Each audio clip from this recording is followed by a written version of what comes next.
अध्याय 65। खलनायिका निराश है, भाग 2। कुछ देर के लिए अपना सिर झुकाने के बाद शैल ने अपना सिर हिलाया और मिठाइयाँ खाना शुरू कर दिया। सौभाग्य से मुझे राहत मिली कि स्थिति ठीक हो गई, लेकिन दूसरी बात मुझे लगता है कि मैं बहुत अधिक मिठाइयाँ ले आई थी। शैल खुशी खुशी उनका आनंद ले रही थी। अब जब मैं शांति से इसके बारे में सोचती हूँ तो अगर वो उन सभी को अकेले खा लेगी तो वो बीमार पड़ सकती है। सबसे पहले मिठाइयाँ ऐसी चीज़ नहीं थीं जो शरीर के लिए अच्छी हों, इसलिए मैंने भी कुछ मिठाइयाँ लेने के लिए हाथ बढ़ाया। अपने हाथ रोको। इससे पहले कि मैं एक मिठाई भी पकड़ पाती, शैल ने यही कहा और मेरे हाथ को घूरने लगी। मैंने ये तुम्हें दी, लेकिन क्या मैं एक भी नहीं खा सकती? चाहे वो कितनी भी बुरी क्यों न हो, ये बहुत दूर जा रहा था। मैंने ये बनाई है, इसलिए क्या मुझे एक भी खाने से रोकना थोड़ा ज्यादा नहीं है? मेरे शब्दों पर शैल ने नापसंदगी में अपना सिर हिलाया। उसने कुछ मिठाइयाँ मेरे सामने से हटा भी दीं। कितना बुरा काम है। इसलिए इससे पहले कि शैल मुझे रोक पाती, मैंने जल्दी से एक कुकी उठा ली, लेकिन कुकी कभी मेरे मुंह तक नहीं पहुंची। फ्लफ! अचानक कुकी राख में जल गई। वे बिना कोई टुकड़ा छोड़े गायब हो गईं। वैसे भी ऐसा लग रहा था कि उसने जादू का इस्तेमाल किया था। क्या तुम्हें ऐसी स्थिति में जादू का इस्तेमाल करना चाहिए? लेकिन उसने इसे अद्भुत कौशल से किया। इतनी दूरी पर जादू करना काफी मुश्किल होना चाहिए। ऐसा लगता है कि शैल कम समय में बहुत तेजी से बढ़ी है। फिर मैंने दूसरी कुकी खोजने के लिए अपना हाथ हिलाने की कोशिश की। अचानक मिठाइयाँ गायब हो गईं। यह एक अद्भुत गति थी, सामान्य से कई गुना तेज। दरअसल शैल की खाने की गति इतनी तेज नहीं थी, लेकिन यह स्पष्ट था कि वो जल्दी में खा रही थी, क्योंकि वो मुझे कुछ भी नहीं देना चाहती थी। वो ऐसा क्यों कर रही है?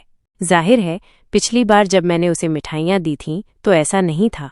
जब भी मैं एक मिठाई लेने की कोशिश करती, वो मुझे कड़ी नज़र से देखती, लेकिन मैं सिर्फ इतना करने से नहीं रुकती। खलनायिका इस तरह से व्यवहार कर रही थी जिससे मुझे उसकी मंशाओं को समझना मुश्किल हो रहा था। शैल ने जो अगला काम किया वो भी उतना ही भ्रमित करने वाला था। उसने मुझे एक जादुई उपकरण दिया। यह एक जादुई उपकरण था जो चेहरे पर रखने पर थोड़ी अधिक शुद्ध माना वाली हवा प्रदान करता था। वो बस मुझे इसे लापरवाही से दे रही थी, लेकिन मैं समझ नहीं पा रही थी कि क्यों। क्या ये मेरे स्वास्थ्य के लिए हो सकता है? मैंने तुरंत शैल से पूछने का फैसला किया। क्या ये हो सकता है कि तुम मुझे ये इसलिए दे रही हो क्योंकि तुम्हें मेरे स्वास्थ्य की चिंता थी? बेशक ऐसा नहीं हो सकता।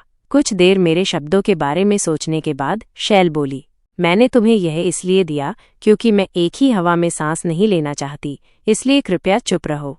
हाँ, मैंने उसकी इच्छानुसार जादुई उपकरण का उपयोग करने का फैसला किया, फिर बोनस के रूप में खलनायिका पर पलटवार किया।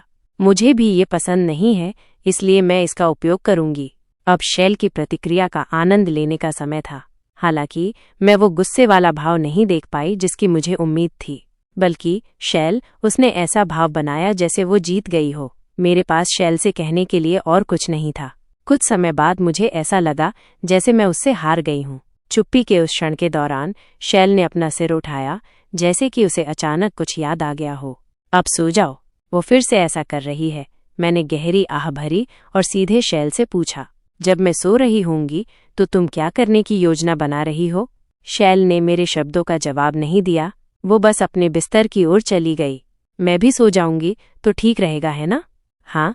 जवाब का इंतजार किए बिना शैल अपने बिस्तर पर लेट गई और अपनी आंखें बंद कर लीं। शैल सच में सो रही थी। हालांकि अगर मैं भी सो जाती तो तुम्हें नहीं पता कि क्या होगा। शायद मैं कभी भी हमेशा के लिए जाग नहीं पाऊंगी। यह स्पष्ट था कि कुछ बुरा होगा। कुछ देर शैल को देखने के बाद मैंने उसके कमरे के चारों ओर देखा। मुझे शैल के बिस्तर के बगल में कागज का एक टुकड़ा दिखाई दिया। कागज पर बहुत सी बातें लिखी हुई थीं। यह शैल की लिखावट नहीं थी। हालांकि मैं देख पाई कि इसमें एस्बेल परिवार के फार्मासिस्ट के रूप में लेखक की पहचान दिखाने वाला एक मुहर लगा हुआ था। ईयू बहुत सो। ईयू शुद्ध माना से भरी हवा में सांस लो। ईयू मिठाइयों से बचे। इस पर कई पंक्तियां लिखी हुई थीं। अगर तुम इसे देखो भी तो वे सभी चीजें थीं जो स्वास्थ्य के लिए अच्छी थीं। यह स्पष्ट था कि फार्मासिस्ट ने इसे शैल के लिए लिखा था जिसे मेरे स्वास्थ्य में कोई दिलचस्पी नहीं होनी चाहिए थी।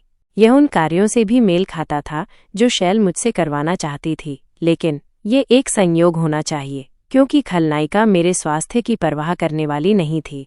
मैंने शैल को सोते हुए देखा, फिर मैंने अपनी नज़रें एक बार फिर कागज़ पर डालीं और फिर से शैल को देखा। फिर मुझे कुछ दिखाई दिया। शैल अपने फार्मासिस्ट की सलाह की अवहेलना कर रही थी। ईयू अपने शरीर को हमेशा गर्म रखे। वो हमेशा की तरह गुड़िया को गले लगा रही थी, लेकिन उसने खुद को कंबल से नहीं ढका था। सोचो तो, उसने बहुत सारी मिठाइयाँ भी खाईं। मैंने शैल को कंबल से ढक दिया और फिर मुझे एक विचार आया। खलनायिका सच में निराश थी। कहानी जारी रहेगी।